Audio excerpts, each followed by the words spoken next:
Terima kasih ya buat teman-teman semuanya yang selalu mensupport, mendukung tentang channel Solusi Utang. Saya ucapkan terima kasih ya buat Anda semuanya. Jadi ini seperti yang saya bilang kemarin, saya coba membahas satu persatu tentang resiko gagal bayar di pinjol legal dan yang terdaftar ya. Dan hari ini paling banyak ditanyakan tentang Kredivo ya. Kredivo di sini juga banyak yang bertanya. Nanti saya coba ya munculkan ya kalau bisa, kalau nggak bisa ya nanti. Yang penting saya sampaikan aja dulu resiko-resikonya apa-apa aja sih ya. Di sini banyak sih yang bertanya. Oke, dan sekalian nanti kita juga jawab ya email dari teman-teman yang bertanya tentang gagal bayar. Ya, kita coba juga jawab nanti. Oke, di sini ini dari mana nih? Oke, jadi yang kita bahas hari ini ya cuman resiko gagal bayar di Kredivo dulu ya. Besok kan ada dari rekan-rekan juga ya di daerah Padang.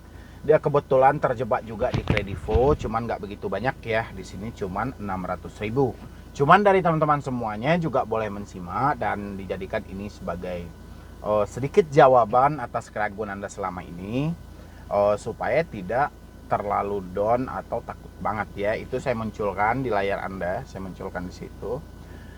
Bang, ini ya, ini nomor orangnya saya sensor dan di sini ada juga versi dengan bahasa Padang ya di sini ya. Cuman yang paling atas ini masih bahasa Indonesia dan mudah untuk dipahami.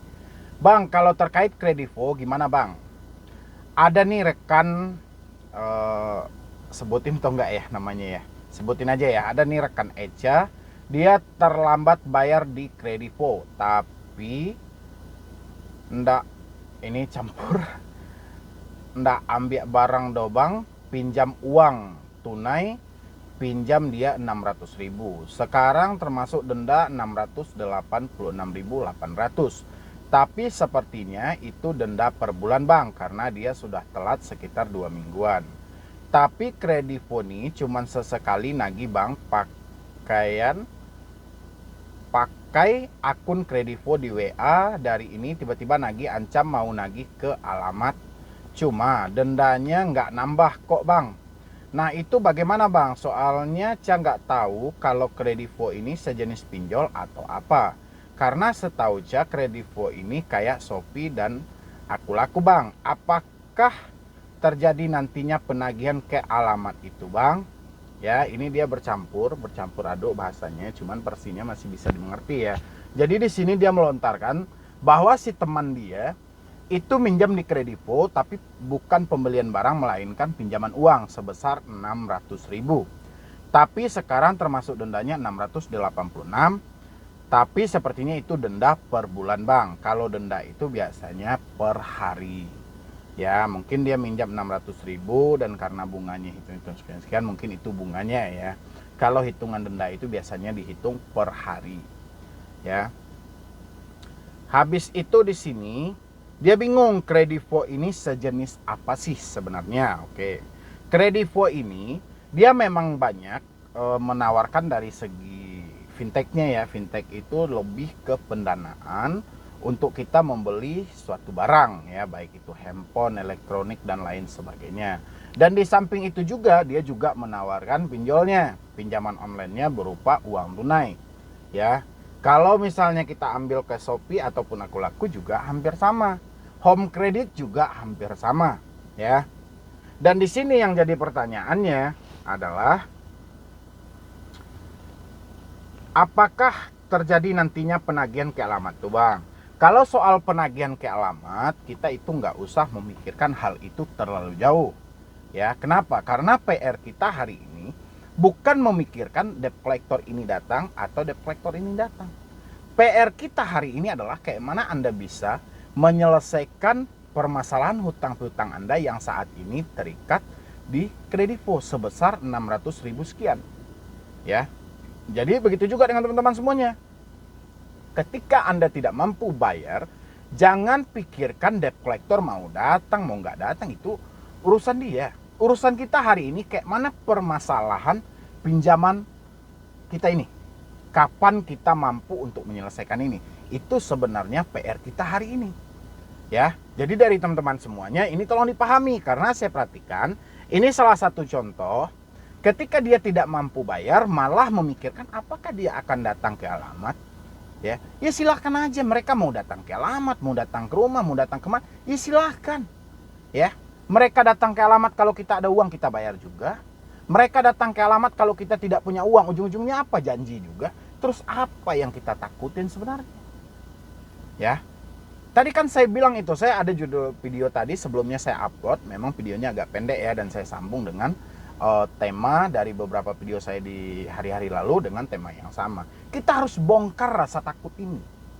Ya, kalau kita terus-terusan seperti ini sampai kapan? Ya, kita kenali dulu, ini rasa takut saya ini kenapa? Bukankah hal yang terjadi hari ini memang fakta saya sudah tidak ada uang lagi? Terus apa yang menjadi kendala bagi saya? Kita harus pahami itu dulu. Ya. Bahkan kita sedang merenung pun tanya pada diri kita, apa yang saya takutkan? Toh uang saya juga nggak ada. Mereka datang pun kalau saya nggak punya uang, ujung-ujungnya juga janji. Ya, mereka nggak datang pun kalau saya punya uang saya transfer. Tanya ke diri Anda seperti itu. Ya, berbicara dengan diri sendiri. Coba, pasti Anda akan menemukan jawaban. Tapi kalau terus-terusan seperti ini, setiap kali Anda gagal bayar pinjol, setiap kali Anda telat bayar pinjol, malah yang menjadi suatu ketakutan itu adalah Desi datang ke rumah. Ini udah nggak wajar kalau menurut saya. Jadi kalau terus-terusan seperti ini akan berdampak ngeri ke depannya gitu loh. Sayangi diri Anda.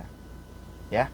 Jadi kalau Anda setiap hari menakuti diri Anda dengan pikiran-pikiran yang nggak seharusnya Anda pikirin, ini ngeri ini sebenarnya. Berarti sama aja Anda tidak sayang dengan diri Anda. Ketika beban pikiran ini sudah berat, otomatis nafsu makan berkurang. Ya, kita keluar rumah pun sudah takut. Berbicara dengan orang sekitar sudah segan. Otomatis apa? Kita menyiksa diri kita sendiri. Kita berada di situasi di dunia ya yang kita sendiri tidak nyaman menjalani hidup ini. Akibat apa? Rasa takut tadi. Ya, makanya tanyain kepada diri Anda seperti itu. Apa yang Anda takutkan? Duit juga nggak ada. Ya. Uang nggak ada. Mereka mau datang mau nggak datang, kalau saya punya uang saya bayar. Saya nggak ada uang saya juga nggak akan bayar. Terus apa sih yang jadi masalah? Mereka datang silahkan. Yang ngasih alamat tuh saya juga, yang ngirimin KTP saya juga. Jadi dengan seperti itu kita membongkar rasa takut yang ada dalam diri. Ya. Bukannya kita pupuk terus-terusan. Bukannya kita setiap ada orang yang misalnya memberi konsultasi tentang pinjol, terus kita tanya, "Oh, DC ini ada nggak daerah saya? DC ini ada nggak daerah saya?"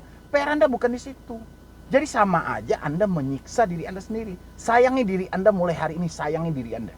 Kenapa saya harus panik? Tuh duit saya juga nggak ada. Saya sudah dipecat kok. Saya bekerja pun nggak dapat gaji. Saya jualan pun rugi ini segala macam. Kenapa saya harus panik? Kenapa saya harus takut? Mereka mau datang silahkan. Mereka nggak mau datang silahkan. Itu urusan mereka. Ya. Jadi buat teman-teman semuanya. Jadi kalau dari saya kurang lebih seperti itu. Kalau kita gagal bayar di Kredivo, mau mereka datang, mau nggak datang itu nggak urusan kita. Kalau mereka masih standar operasional penagihan ya atau standar operasional peraturan SOP-nya, kita ladenin dengan cara baik. Kita berikan alasan kita yang valid dan di samping itu kita usahakan. Tapi kalau mereka sudah keluar dari SOP-nya, baru kita bisa kumpulkan buktinya dan kita report ke otoritas jasa keuangan. Kalau debt collector yang punya ulah, kita bisa laporkan ke AFPI atau APPI, ya, atau ke OJK langsung kita reportnya. Jadi nggak ada hal-hal itu yang harus dicemaskan. Mau mereka proses ke jalur hukum ancamannya, mau datang ke rumah, mau apalagi terserah mereka. Yang penting hari ini bongkar rasa takut yang ada dalam diri Anda. Jangan dijadikan ini sebagai ladang hal yang harus memperpanik pikiran Anda.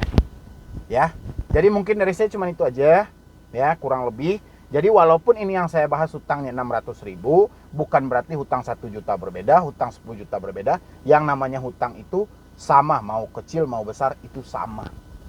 Ya. Jadi Anda yang gagal bayar di Kredivo, telat bayar di Kredivo, jangan panik lagi. Tetap berusaha, saya yakin selagi ada keyakinan dan kemauan, insya Allah rezeki itu pasti ada sama Anda. Ya. Jadi sekian dulu dari saya.